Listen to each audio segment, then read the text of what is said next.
We've all read Toxic Charity, or at least heard about it, and When Helping Hurts. And we know that while foreign interventions in international development can be game changers for vulnerable people, when they're not done properly, they can cause more harm than the good that's intended. And so again, this is one of those areas where we have a tendency to go in with the best of intentions, but if we're not prepared to engage appropriately, we can do more harm than we intend. So finding ways to engage in positive and empowering development work is where I think the future of this particular topic is headed. For our moderator today, we're going to ask our brand new intern, Amanda Hallisey, she's over there, who has been really instrumental in putting this conference together, by the way, so you might pat her on the back for that as well. She contributes to program management at HCW in addition to doing all the things that interns do. She graduated from the Global Development Studies Distinguished Major Program at UVA in 2017. She's worked with Special Hope Network in Zambia, developing an intervention to improve education and health outcomes for children with intellectual disabilities, and the International Rescue Committee in Charlottesville, conducting an economic analysis and telling the stories of local refugee entrepreneurs. Her passion is psychosocial support for youth and education innovation in emergency settings. You can see she fits in well with this panel. Amanda's going to moderate this panel, and she'll introduce the remaining panelists. All right, thank you. I'll get this to you to start.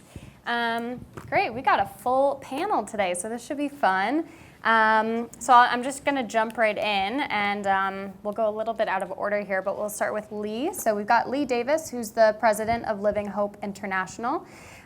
He's been the president since its inception in 2008. He's also a member of the Living Hope Zambian Board of Directors. He spent his career in the automotive industry, and most recently serving as Global Vice President, Sales and Marketing for TREMEC. Tremec. He holds a BA from Purdue, speaks English and Spanish. He's served in the Navy and is a Vietnam vet. His first trip to Zambia was in 2006 when he accompanied his wife and their 2 daughters. Moving on to Holly. Holly is the Community Development Consultant at EFCA Reach Global. She's a practitioner and trainer of community health and development education and an implementer and evaluator of global health programs. She holds a Bachelor of Science degree in nursing and a Master's degree of public health. She's written maternal child health curriculum, HIV curriculum for community health workers, and in 2003, she developed a curriculum specific to mobilizing local churches to care for orphans and vulnerable children, which was adopted to implement with a large initiative in Haiti. Holly and her family lived in Tanzania from 2006 to 2015, and while she was in Tanzania, she initiated the Maasai AIDS Network and developed an HIV educational film, which has been utilized by the Maasai organizations to educate and protect their people, which is really, really great. Moving on to Al Larson. He's the Senior International Policy Advisor at Covington and Burling. He's the former Undersecretary of State for Economic, Business, and Agricultural Affairs. He's a former diplomat and has a PhD in economics. He helps lead a global problem-solving initiative that aims to solve high-stakes problems at the intersection of law, policy, and business. And for 32 years, he was a career Foreign Service officer, like I mentioned, whose assignments included Undersecretary of State for Economics, Assistant Secretary of State for Economics and Business, and Ambassador to the OECD. He also helped initiate the Millennium Challenge Corporation, which is pretty cool. Gaston Warner here is Chief Executive Officer of Zoe Empowers, a 3-year community-based Indigenous-led program empowering orphans and vulnerable children to move beyond charity. As of 2019, Zoe's enrollment is approximately 50,000 young people across Africa and India. Gaston has served as a United Methodist pastor and worked with a number of nonprofit organizations, including Duke Divinity School, Habitat for Humanity, etc. He holds a BA from Brown, a Master's in Divinity from Duke, and an MBA from the University of Durham. So obviously kind of a slacker there. He's also the author of one of the books that we're selling upstairs, so go ahead and check that out. All right, moving on to Nyama, who is, there's a correction here in her title, actually. She's the Area Liaison for East and West Africa for the General Board of Global Ministries. She was born in Liberia, and her position develops and sustains linkages between global ministries, the church's conferences, and other partners within the Africa subregions.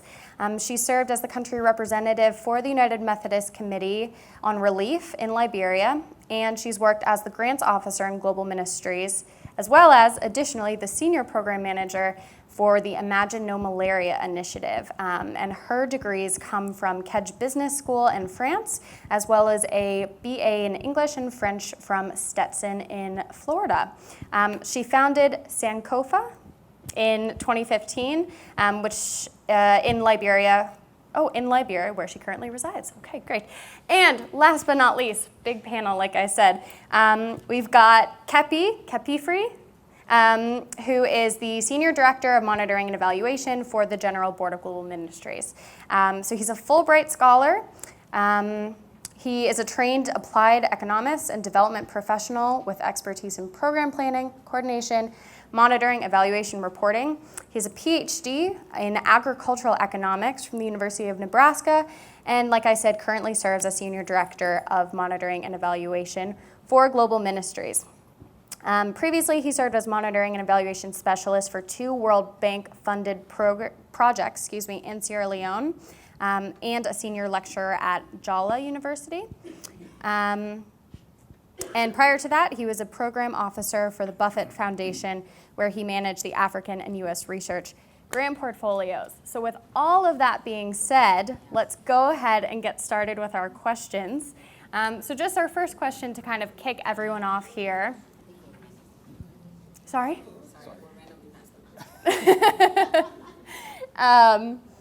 So NGOs and others engaged in development work in vulnerable places are at risk of inadvertently creating dependence rather than fostering independence. So can each of you speak to on how you believe we can engage in international development in ways that build capacity and are self-sustaining rather than dependent?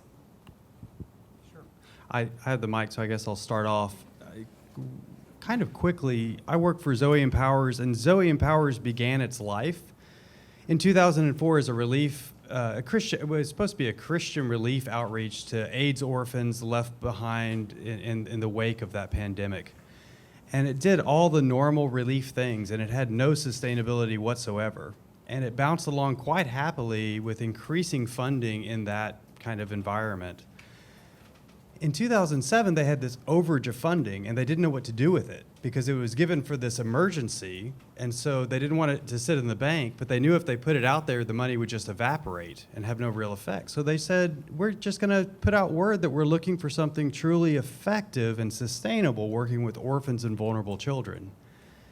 And they were introduced to a Rwandan social worker named Epiphany Mujiramana, who came up with this crazy different way of approaching orphans in her own village. She had worked for large NGOs, and she had noticed that it created these cycles of relief and dependency. And so on a shoestring budget, she just designed an entirely different way of approaching with weird things like 1 staff per 1,000 orphans and working directly with the villages and having all indigenous staff and having the children themselves be the lead actors in the work. And after we evaluated the difference, everything Epiphany and her team was doing was better than anything that we were doing, and had a bigger effect in every single measure. And so as an organization, we stopped doing the relief and came behind her program exclusively over the course of 3 years. And so the way that organization addressed it is by looking out, finding something that was better, coming behind it without messing it up. And so, that's just one option out there. The wheels have been invented. sometimes it's a matter of finding the wheels and getting behind them. So obviously for me, it lies a lot in ownership and community buy-in. And how do you define that, especially when you're working in endemically poor countries and areas? Because the first thing they'll tell you, or the first thing you'll see, there's nothing here. And they all say that. Most times when you go into a village or somewhere, they say, there's nothing here, we're poor, we have nothing, we have nothing.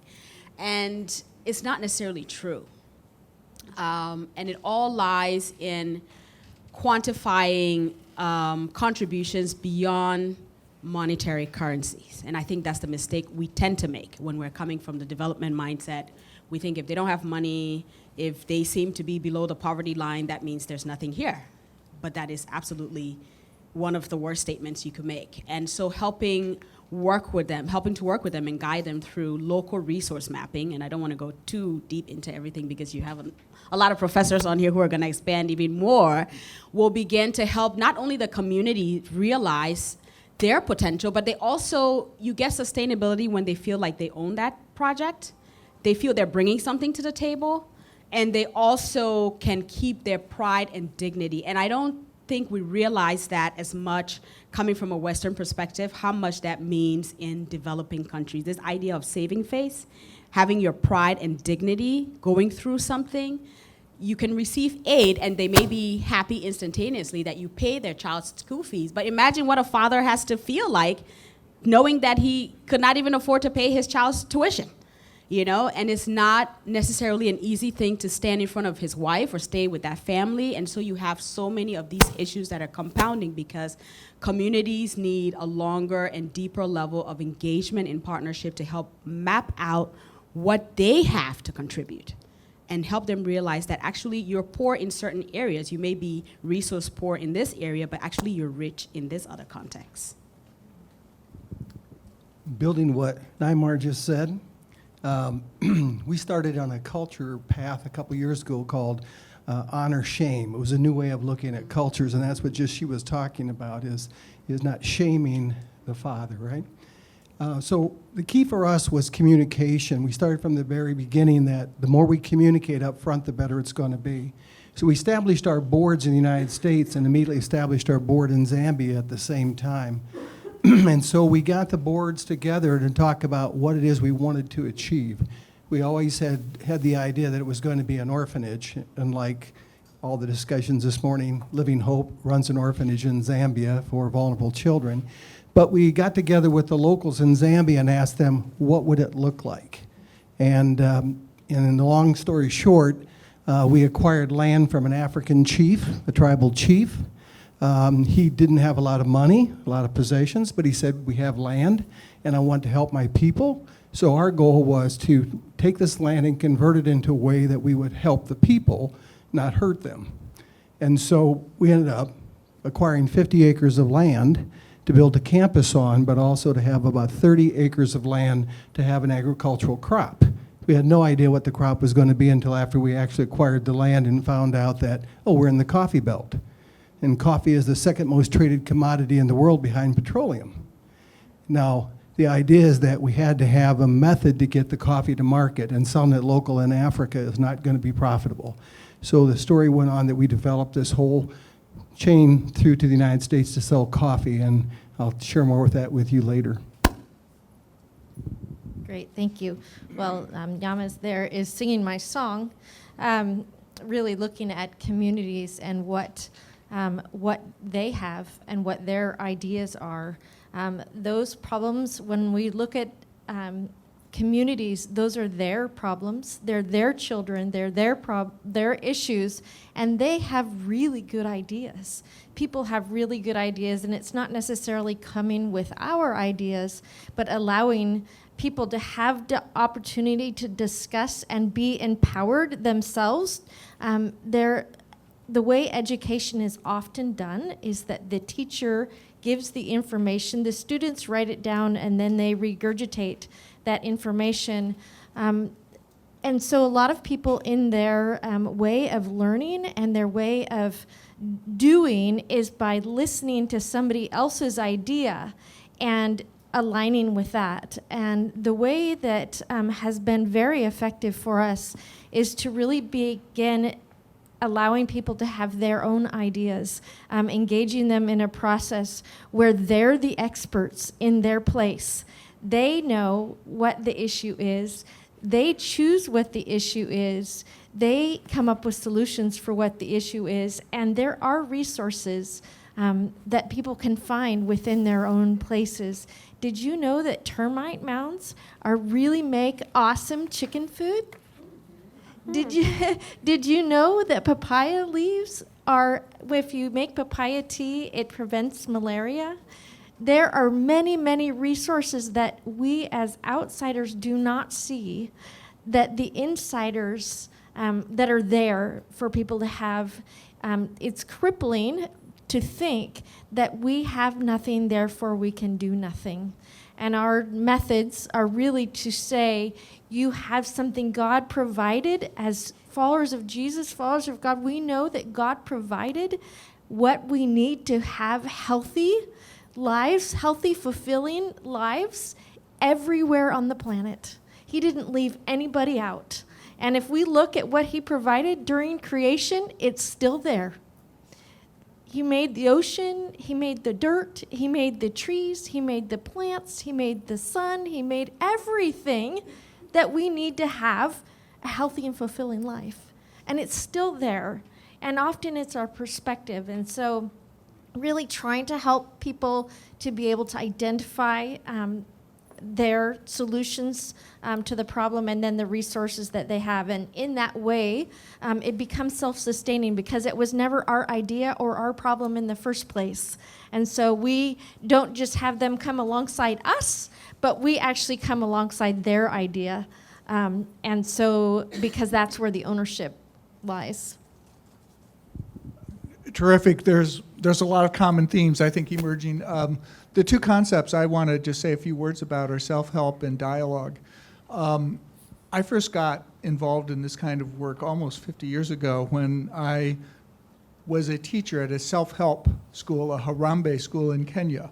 And the focus there was really on the government doesn't have enough money to educate your children, but if you can run a school successfully for 4 years, the government will take it over. And so we were there in that sort of setting, trying to help teach mainly elementary and junior high level children.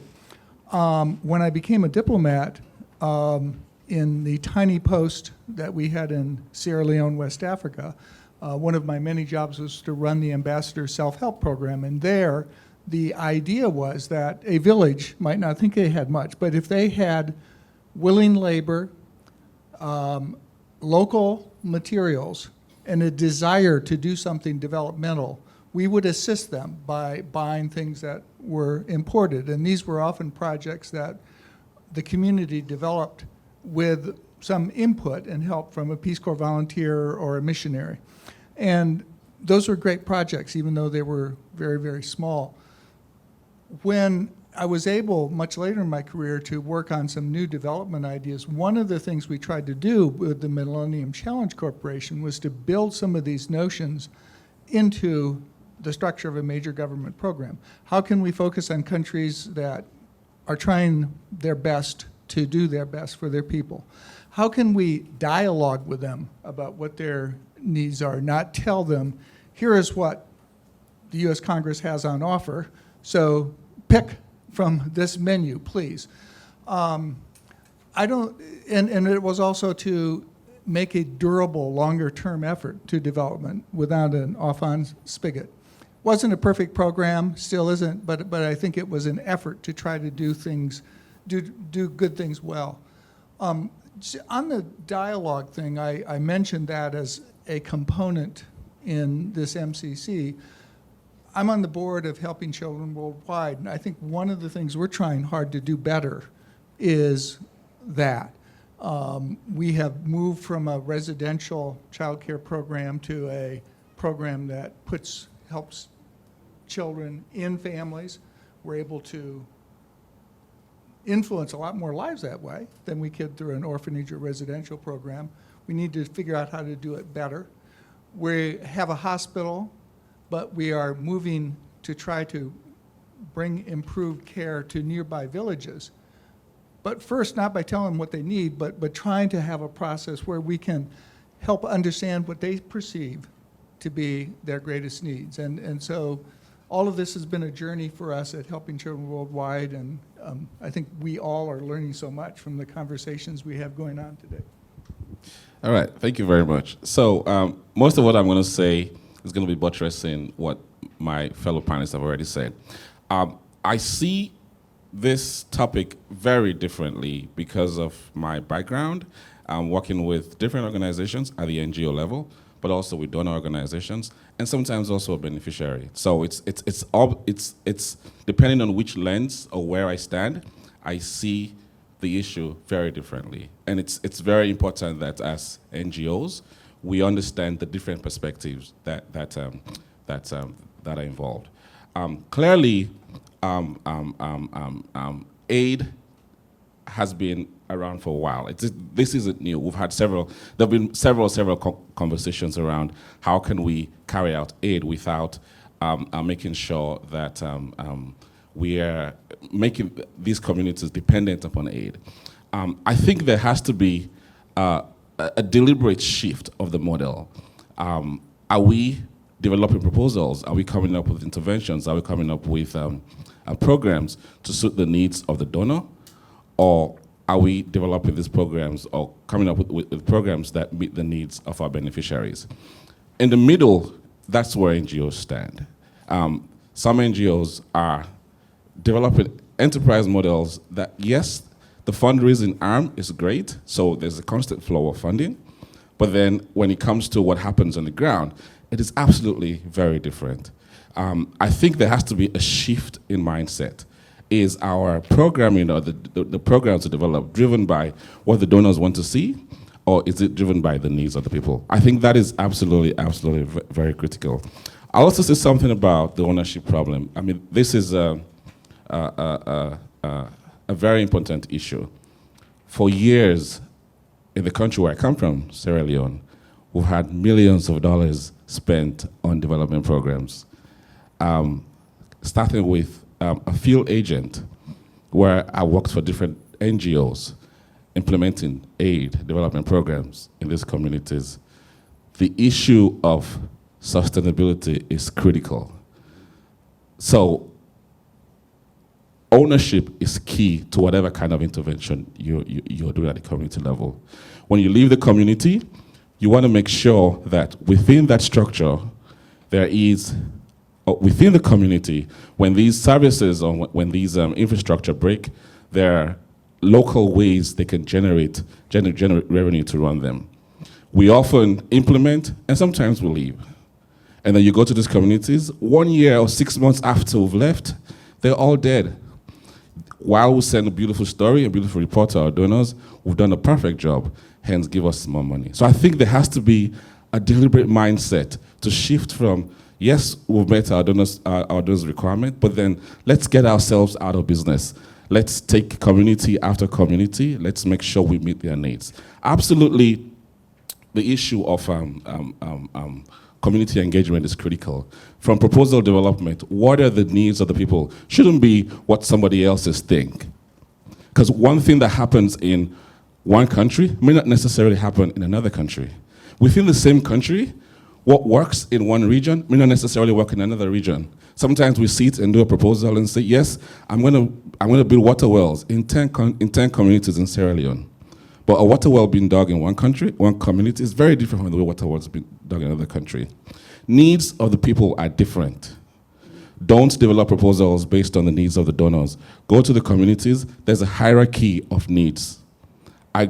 Together with the community, prioritize what the needs are, and then use that as the basis for seeking funding. I know funding is important. I'm not saying we shouldn't meet the needs of our donors, but let's bring our donors along in the development process. Let them understand what the issues are so that they can fund these needs. Not just saying, I want to stay in business, therefore the donors are funding WASH programs, hence wherever in Sierra Leone, I'm going to implement WASH programs. It should be the other way around. Go to Sierra Leone, wherever these communities are, have a hierarchy of what the needs are, identify the solutions, indigenous solutions, locally, and come up with what those answers are. And then you can seek funding. And in the process, bring your donors along. I have more thoughts, but I just want to share that for now. Yeah, I think that's great, and I think we'll get to the topic of donors in a bit, because that's a very important one.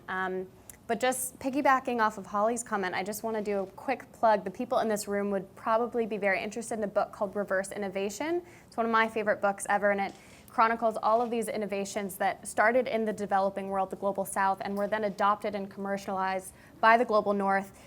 Just really emphasizing that idea of local solutions and local knowledge really being important. So I think one of the most common themes that I heard here was, the idea, as Tori said earlier, of mutual design, or to quote another development term, participatory co-authorship, something like that. So my next question then is, how do we work with in-country partners to ensure that these programs truly are needed? And how do we ensure community buy-in and support? What does that look like? Take it away, anyone? Okay.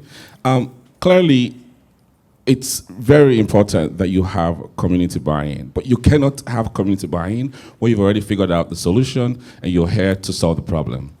I think it starts from the way you actually develop the proposals themselves. So it is critical that at the inception of the idea, the community is involved. And then it's been cascaded into the different governance structures locally. So I think that is really critical. Partnership is key. Try not to walk alone in the development process. Work in partnership, because there are relationships that other partners have that you can harness in the process of seeking buy-in. At different levels, this morning we talked about the role of government in all of this. You go into a new country, there are other partners that have been there for decades. Some of these relationships they already have. Partnerships help you seek buy-in in your programs. Also, it's important that you don't reinvent the wheel. There are different needs in these communities. Partnerships helps you identify the other needs in the communities. Hence, that buy-in is already there. I have several thoughts. I think I'll just stop there for now. Maybe I'll just add a couple thoughts on the same theme, really. I mentioned earlier dialogue, and I think that is important at several levels. Helping Children Worldwide has a local partner, the Methodist Church in Sierra Leone.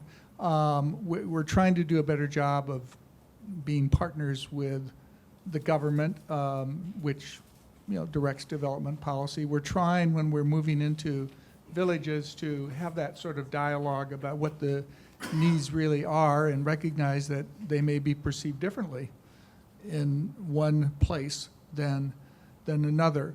I also think that, as an organization that sits between the recipients and I don't even want to say recipients, our development partners, people who are trying to get things done on the ground, and contributors, we often need to mediate because people used to talk about white elephants. White elephants sometimes could be development as perceived by donors. Sometimes, one can run into a local proposal that has a little bit of that characteristic. And so I think we find increasingly that we need to really have a respectful dialogue and have the right degree of humility in sort of helping to understand why a project or an activity is a priority, and then why, if we agree on that, why it should be a priority for contributors and why they should support that.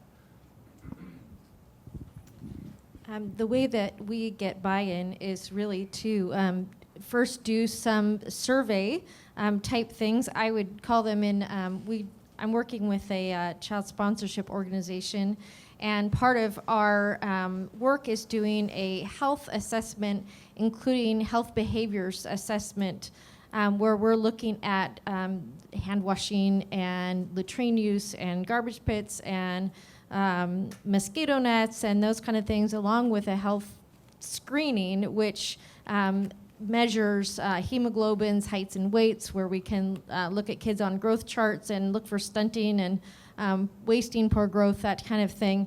And then actually creating a awareness seminar, basically, to give them back their data.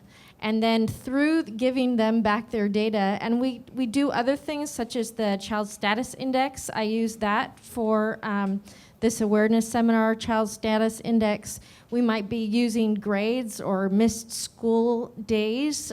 So we have different assessment tools that we use. And then we give them back, like I said, we give them back their data using really simple tools. I use grids with, they have 10 pieces, and I put a circle in each one for statistics. So really simple statistics, give them back the information, and then we're able to see in simple statistics what are the problem areas. And then once we've chosen several, they vote with leaves or rocks on which problems they want to tackle first. And so in that way, I might have already known some of the issues that I think are there, but I have not given my input at all in what priorities should be met or even what the issues are. They identify the issues then from the statistics. They choose then what things that they want to work on first. And we find that way it really addresses the felt needs of people. And because they identified the problem, they're the first ones to come to get information on how to solve it. And so that is kind of our method of being able to identify and help people to identify and solve their own problem. I'm not giving them an empty,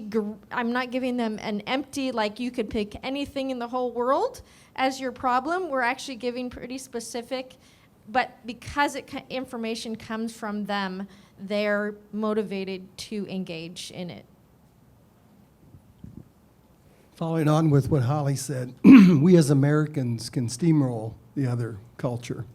If I put my ideas out there, the director of the board will say, "Oh, that's a great idea, let's do it," and they just march on. So we kind of developed a scenario that says there's the American way of doing things, there's the Zambian way of doing things, and then there's God's way of doing things. And if the Zambian way doesn't violate God's ways and the American way doesn't violate God's ways, they're not wrong or right, they're just different. But since we are trying to develop this whole concept that we're doing in Zambia, we want to err on the part of the Zambian side. So we, like Holly, we don't dictate to them what we want to do. We enlist them into the decision making, and then they come up with the answer. And it was our director who, after a couple of failed tries of trying to acquire land, said to me, "Let's try to get land the Zambian way." And I said, "Okay, but what's that?" And he said, "We'll go see the tribal chief and ask him to give us land." I said, "Oh, really? Okay." So I had to learn how to bow down and clap my hands and be respectful to an African chief. And then we showed him what we wanted to do, and he granted us the land.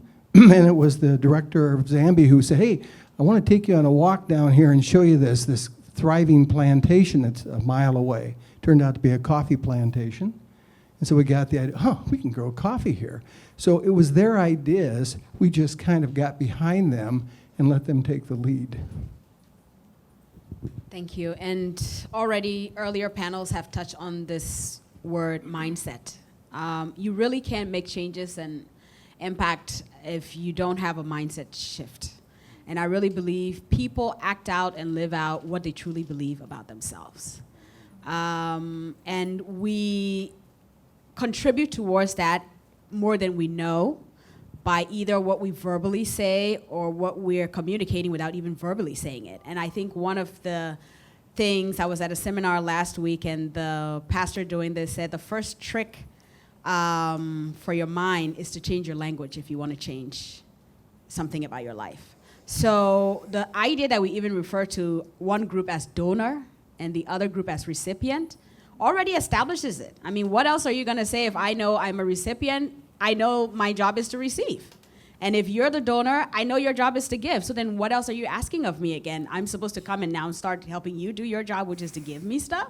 And then you're supposed to come and help me do my job, which is to receive stuff. So for what we do, which is more missional work, which is more partnership, we know that it should be mutual, it should be a cross experience. You should come away from that experience with feeling like you got even more, right, than you were able to even give. Because if the Holy Spirit is working through you, essentially that's what should happen, is the Spirit of God in our context that is moving, and that is the giver, the ultimate giver, really. We're all exchanging and experiencing what we need to do to transform, whether it's the world, whether it's our little community. So I really feel everything that's been said, but the first thing for me, for ownership, is we have to recalibrate our own mindset, how we approach partnership, how we approach mission, shift our own language, and then we will naturally help these communities that we are willing to serve to also see how they can come out of that more enriched and shift their language as well. That was awesome. Really, really. The mindset thing, you really can't overemphasize how important that is. And Zoe takes a pretty dim view of our American partners and changing mindset. So we're just brutal to people. The way we do it is, so Zoe, we have this model. Each individual culture has modifications to that model, but there's set pillars that we go by. But no U.S. staff member, donor, board member, no one on the U.S. side or Western side, we have some support beyond the U.S. financially, can give any input on how to improve the direct program. They can't make any suggestions. They can't say, hey, why don't you try this? None of that. We've directed everyone in the program is not supposed to listen to that, and our donors aren't supposed to do it, and we try to enforce that as well as we can. What we do have is it is an iterative program, so every year there's a summit where all the program staff, all the directors, and all the senior staff come together, and they talk about what they've been experimenting with. And most of the experimentors are the actual program recipients, the children that are in the program, and they've come up with the ideas that bubble up and actually change the program from year to year.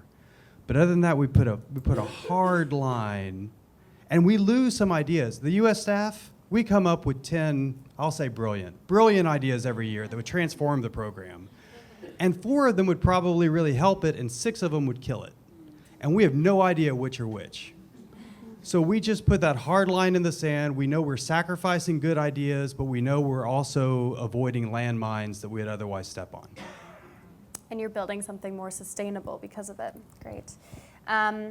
So, talking about a mindset shift, something like that, and shifting our language especially, how do we communicate with donors? Like Kepi was saying earlier, how would you all recommend navigating perhaps a scenario where a community identifies a need that your donors aren't interested in funding or that they don't think is a high priority?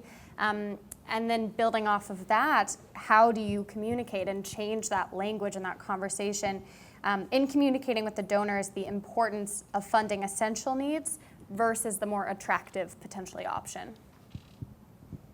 Okay, I've already said a bit about how we're brutal to our donors, and it extends even further.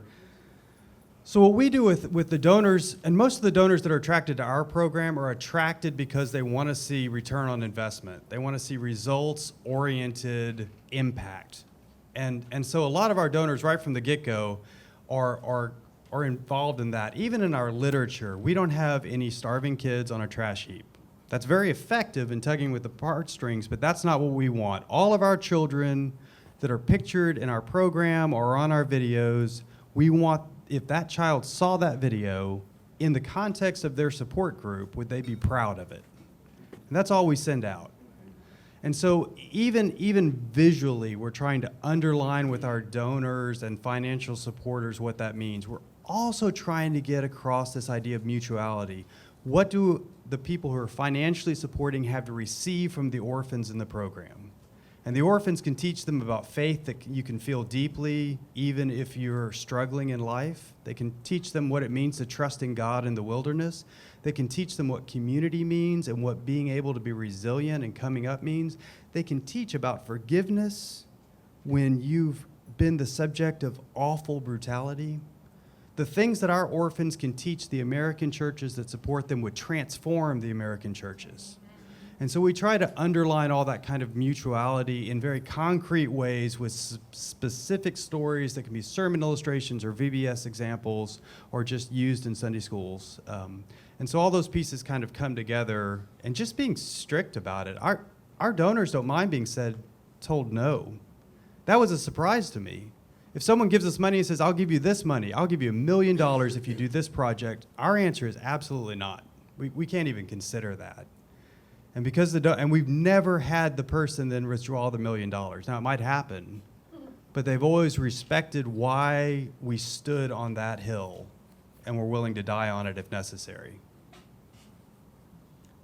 So motives and intent play a very important role for me. Why do you want to be working where you say you want to be working and doing what you think you want to be doing there? I always say to our projects that need doesn't necessarily always determines readiness. All of us in this room could say we need a car, but we have a different level of readiness. And several factors play into that, and part of that is your assessment of that community as well, what we've already been touching on. So I also don't want this to be so one-sided where it seems like we're lashing out just at the partner who is coming in with something, because communities are also made of human beings. They know how to exploit from the other side. So they'll tell you, yes, we want this, or we need this, because they're like, hey, and I'm sorry to say, but again, to be as controversial, you're the white guy in the room. And I always will say that to some of our team members when we go to certain countries. And you must recognize that. And what that means is that in the society structure that we've set up economically, we've established the white male to be the financial here all be our. So when you walk in the room, yes, they're going to give you the Christmas list, which is different than if Kepi walks in the room or if I walk in the room, right? So we really have to look at our driving motives and intent. We really also have to pray for that insight and discernment. And someone helped me understand that discernment really isn't knowing the distinction between right and wrong. Most people know the distinction between right and wrong, but very few people have that nuanced ability to grasp what is right and what sounds about right or almost right. And that's where distinction and discernment fall. Going back to Gaston's comments, we're not quite as brutal to our donors as what they are. But when our donors come to us and say, I've got this amount of money I want to give and I want to build a medical clinic. Well, a medical clinic, it was high on our list, right? But we only know what we know. We don't know what we don't know. And then we go out and we start to investigate in the community about, okay, what is it going to take? And do we want a clinic or do we want a hospital? What's the needs assessment, right? Well, the needs assessment in most places in Africa is pre- and postnatal care because it's lacking. So we said, that's what we want. We want a hospital. And so the head of the Department of Health for Zambia said, okay, I'm going to send you out to a rural hospital run by the Catholics in Zambia, and I want you to meet with the head over there and talk with him. So we said, it's kind of inconvenient. We got to drive about 50 miles to get there over unimproved road, but we went anyways, and it was an eye-opening experience. We learned that in Zambia, unlike here, and I only speak of Zambia because that's what I know, but I suspect it's all over Africa. If I'm in bed with my wife and her water breaks and she says, honey, it's time to go to the hospital, we get up and we get in the car and we drive to the hospital. But how do you do that when you live 10, 15 kilometers away? And so what do you have to do if you're running a hospital? Oh, you have to provide home care and food and shelter for the woman perhaps a month before she delivers, because you never know exactly when it's going to deliver. And then maybe her husband will come along with her, and maybe her other children. Oh, maybe mom and dad. And now you've got a squatter village outside of your hospital, and maybe they won't leave after it's done, and you got to feed them. And so it opened up a whole can of worms that we didn't understand and know about. So we had to step back, and we had to tell our donor, we're not ready to start a hospital yet, but we learned in the process that we tell our donors, we'll try to honor what you're giving your money for, but we always reserve the right to spend the money where it's needed. And that's been a big step forward for us. Well, I'm going to tell a quick little story that we tell a lot, and that is about a community that lives on the top of a hill. And because they live so high up on the hill, every now and again people fall off the hill and they fall down the ravine and they die at the bottom, and it's a really big problem, and lots of people lost family members on this hill. And some outsiders came along and they said, oh my goodness, all these people are falling. They said, yeah, we have this giant problem, people are dying. And so the donor said, well, what if, because there isn't a hospital nearby, why don't we buy an ambulance? And so they got an ambulance, and the ambulance ran really great for a while, and people fell, and they were able to scoop them up and take them quickly to the hospital, and that worked for a while, and until the ambulance got a flat tire. And actually, after you drive a flat tire, eventually the wheel gets really floppy, and all the tread falls off. And so that happened, and they said, well, this is, I don't know why these people came and gave us this ambulance, it's not working, and now people are still falling. So then another group came along and said, well, we know what to do. We will build a clinic or a hospital at the bottom of the hill. So that way, when people fell off, that instead of having to get them in the ambulance, then they could go right to the doctor, they could get all better. And the community said, well, that seems like an even better idea than the ambulance. That's, more money, and, that's what people want to do anyway to help us. And so they built a clinic, and they staffed it, and it was going really well. And after a while, the staff, they needed vacation. And so they would be gone sometimes. And then the people that were giving the money for the staff said, well, we really can't pay people to be there all the time. They only just fall some of the time. And so they didn't want to sit in the clinic waiting for people to fall. And so eventually the donor said, well, we don't want to fund this clinic anymore. And so then the people on the hill were super angry. They were really mad because, here these people who knew what they were doing came, and they brought them an ambulance, and it broke, and now they had a clinic, and that's not working out, and they were really angry. And they said, well, they stood together at the top of the hill. They said, what are we going to do? And they said, and one man said, well, I had an idea at the very beginning, but it was going to cost a little bit of money, and it's not really very fancy. And they said, well, okay, go ahead and tell us idea. And he said, well, what if we built a fence all the way down so that people could hold on while they go down to the bottom? And it might take us a little bit of effort, and we might need a little cement, and we might need some wood railings, but we could do that. And then if the fence breaks, well, we could fix it ourselves. And so the community went ahead and built a railing, and people no longer fell to the bottom of the river or bottom of the hill. And we use this story a lot because a lot of times we have this really great idea, and we've been talking about this from the outside, come at really idea of the solution to the problem, and there might have been a solution there all the way along that was sustainable, because in the end, the outsider solution wasn't sustainable, but people, like I said, using their resources could do things that were sustainable, and sometimes it is failed experiences.